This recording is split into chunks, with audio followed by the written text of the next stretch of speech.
Part 5, Posture and Demeanor. During my first video call ever, I made the mistake of sitting on a backless stool, which was incredibly uncomfortable. I spent the entire call trying not to slouch or fidget, and my back was killing me.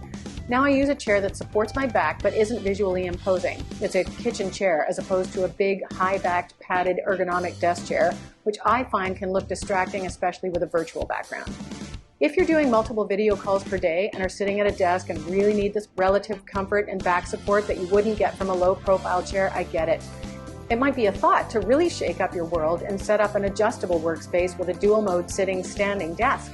You just need to ensure that your lighting moves with your camera and your background works for whatever position you're in. With the photo fabric backdrops mentioned in part 2, this would be easy. You just have to raise and lower the stand accordingly. If you have a wheeled chair, avoid spinning or moving around on it as it's distracting for viewers and the sound may be picked up by your mic. It can actually help to have a desk or table in front of you on which to put stuff you may need during a conference call, like pad and paper, cell phone, coffee, water, liquids far from the computer, of course. The other advantage of a table or desk is that leaning forward on it a bit can make for a flattering camera angle and make you appear more engaged. We pose people for portraits like this all the time.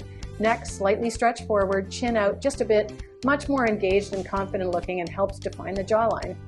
Some people make the opposite mistake by getting too comfortable.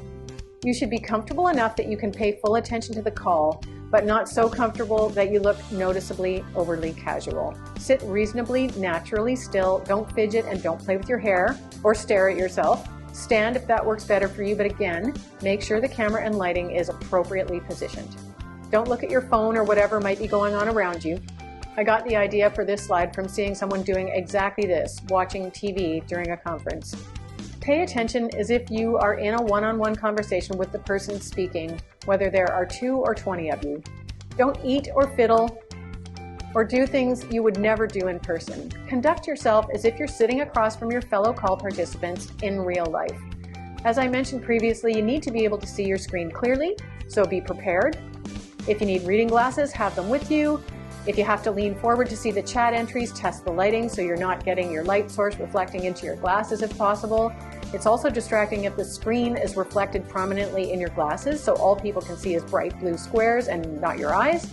One way to solve this is to make sure the brightness of your screen is less than the brightness of your lighting. Test out your setup before the call, and if necessary, tilt your monitor up or down a bit or change the position of the light so it's higher up, for example, not shining straight into your lenses.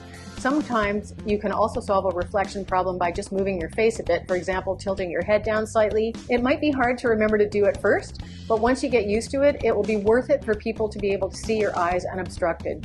Or if you're a contact lens wearer and your lenses allow you to see close up, maybe just decide to wear contacts for video calls. And finally, language. Keep it professional. Remember that although you may be at home, you are not hanging out with friends.